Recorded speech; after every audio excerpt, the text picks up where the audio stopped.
Another Virginia attorney facing nearly 100 years in jail, accused of credit card theft plus cocaine possession and distribution. You check your bank account on a Tuesday morning. Balance looks fine. Card is sitting right there in your wallet. You haven't lost it. Nobody stole it. It hasn't left your purse or your pocket in days.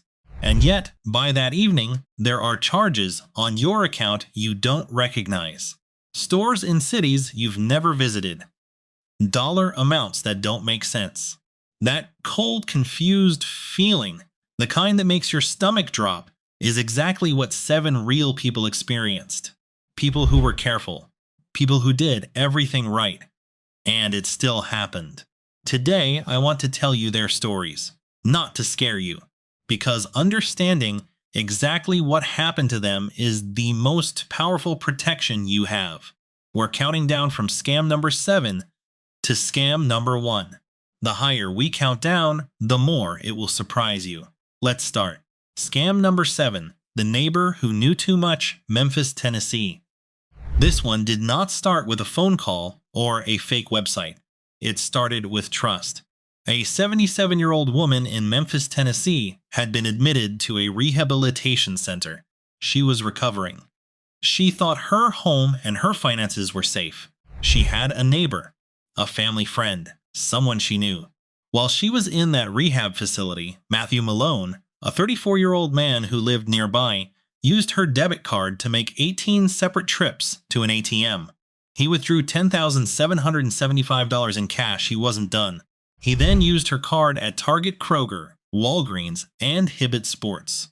He stole her cell phone and used it to reply to fraud alerts that her bank was sending, so she never saw them. By the time investigators caught him, the 77-year-old had a zero balance in her savings account. The total taken was $13,007. He was charged with theft, identity theft, fraud, and financial exploitation of a vulnerable adult. Here is the lesson from this one. The scam did not need the internet.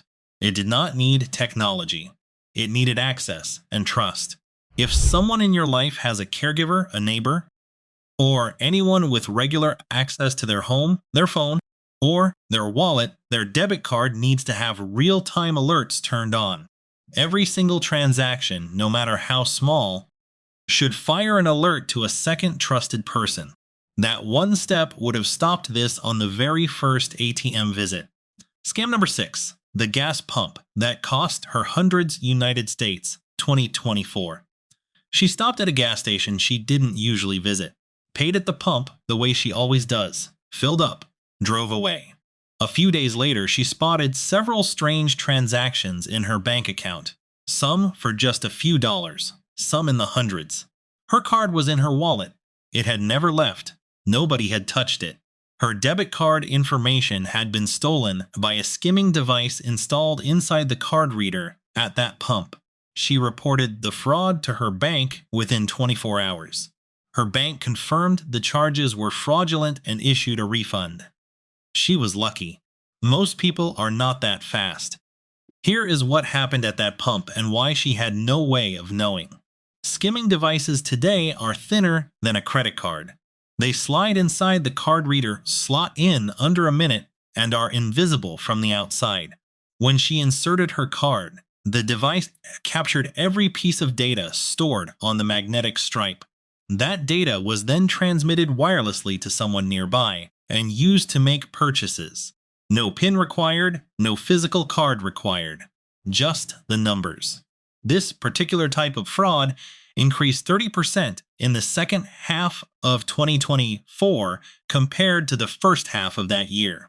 It is rising, not falling. Before you insert your card at any standalone pump or terminal, grip the card reader and give it a firm tug. A real reader does not move. A skimmer will shift or pull free. Scam number 5, the 71-year-old and the $16,000 in gift cards, Lycoming County, Pennsylvania, 2025. She received an email. It told her that her bank account had been falsely charged by PayPal, a charge she had not made. The email looked official. It explained the situation in clear, calm language. And then it told her how to resolve it. To clear the unauthorized charge, She would need to purchase gift cards and provide the card numbers over the phone so the amount could be reversed back into her account. She was 71 years old. She was doing exactly what the email instructed. She bought the gift cards. She read the numbers out loud, and she lost $16,000.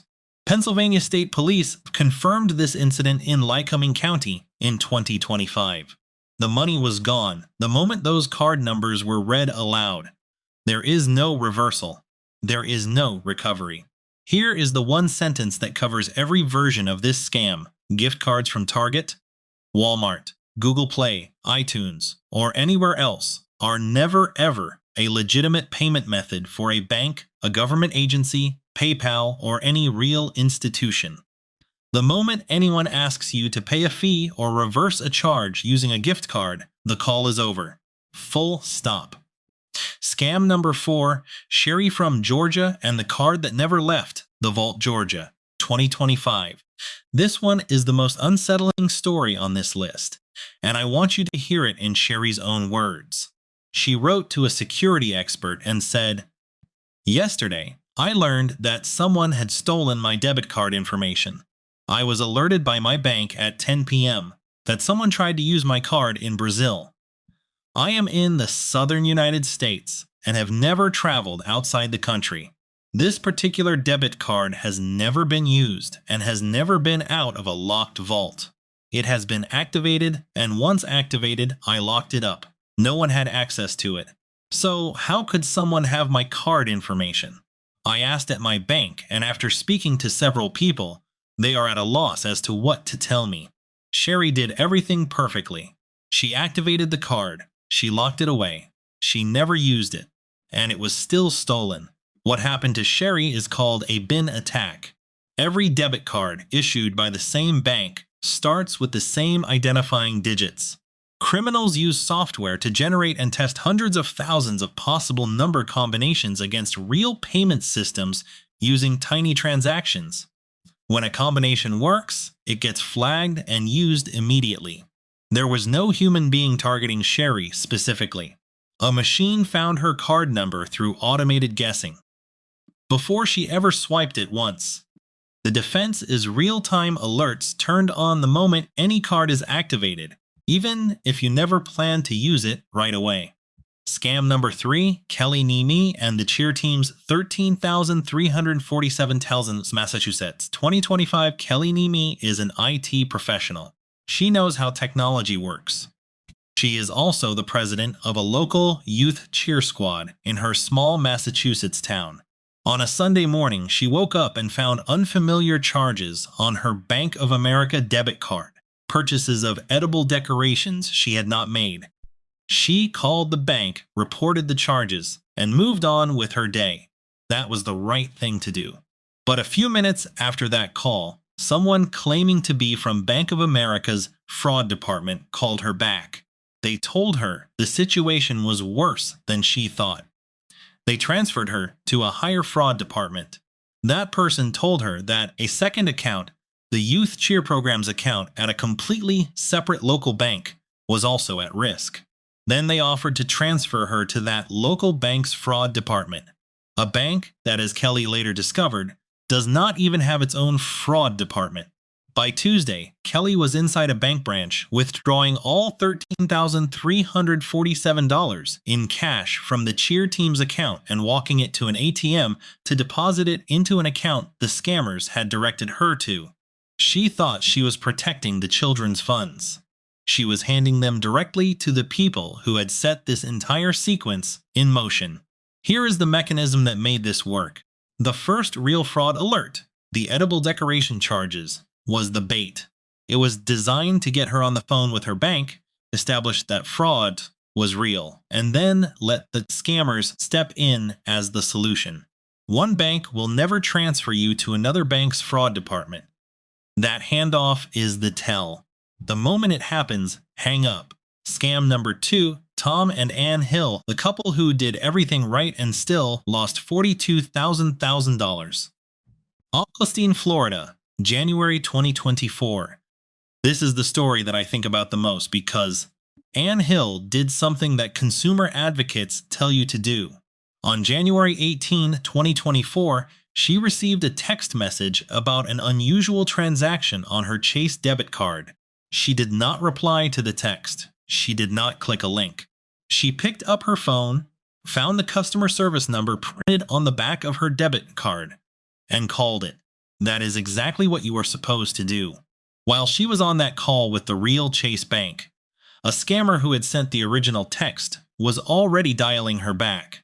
The scammer spoofed Chase's real phone number, meaning Ann's phone showed the official Chase number, calling her as soon as her call with the bank ended. She answered it. She thought it was a follow-up from the same bank she had just called. The person on the line was calm, professional. They knew things. Within a short time, the Hills' account was flagged by the bank for fraud, and yet the first $22,000 wire transfer attempt was denied, and a second attempt for $22,000 went through just 46 minutes later. By the end of the day, $42,000 was gone.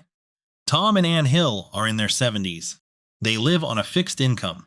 That $42,000 was their life savings.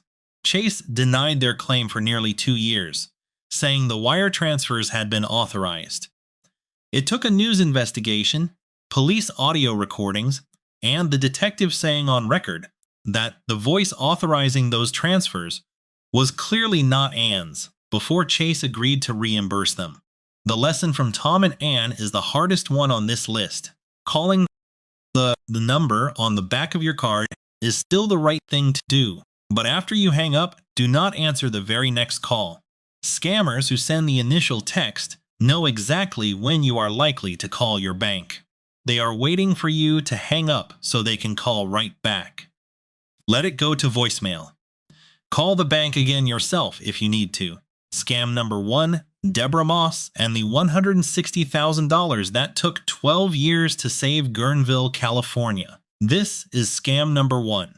Not because it was the most technically sophisticated. It was not. It is number 1 because of what it took from one person and because of what happened after. Deborah Moss spent over a decade building a small catering business from nothing. She worked every year. She saved carefully. By the time this story began, she had accumulated nearly $160,000, her entire life savings, and she was planning to use it to retire peacefully in rural Guerneville, California. It started with a text message. The message appeared to be from Chase Bank and asked about an unauthorized $35 debit card charge from another state. Deborah replied. Shortly after, she received a phone call from someone identifying herself as Miss Barbara from Chase ATM. The caller ID showed Chase Bank's name. Miss Barbara was calm, helpful. She explained that there was a problem with Deborah's debit card and that she needed to verify a few security numbers to protect the account. What Deborah did not know was that the text messages she had been receiving were real. They were genuine two-factor authentication codes sent by Chase Bank. The scammers had already gained partial access to her account and were using Deborah's own trust to complete the final steps. Every time Deborah read a code to Miss Barbara, she was handing over a key that unlocked another transfer. The calls continued over the course of a week. Miss Barbara always had a reason to call again. A delivery issue, a verification step, a security hold. In 1 week, 6 wire transfers left Deborah's account. The largest single transfer was nearly $48,000. When Deborah walked into her bank branch and a supervisor checked her account, she was told her balance was zero. Every dollar. Gone. She filed a police report. She submitted a claim to Chase. 5 weeks later, Chase denied it. Their letter told her she had not taken the appropriate steps to protect her account. That was all my money, Deborah told CBS News. It took me 12 years to get that money, and that was my life savings. My whole world fell apart. You think of your bank as being somewhere safe, but it's not safe. The single most important thing to understand from Deborah's story is this. A real authentication code sent by your real bank is not proof that the person asking for it is also real. Those codes verify you to the bank. They do not verify the caller to you. No one, not a bank representative, not a fraud investigator, not a security department, should ever ask you to read an authentication code back to them over the phone. Ever. If that happens, the call ends. 7 real people, 7 real stories. Thousands of dollars, and in some cases, entire lifetimes of savings, gone.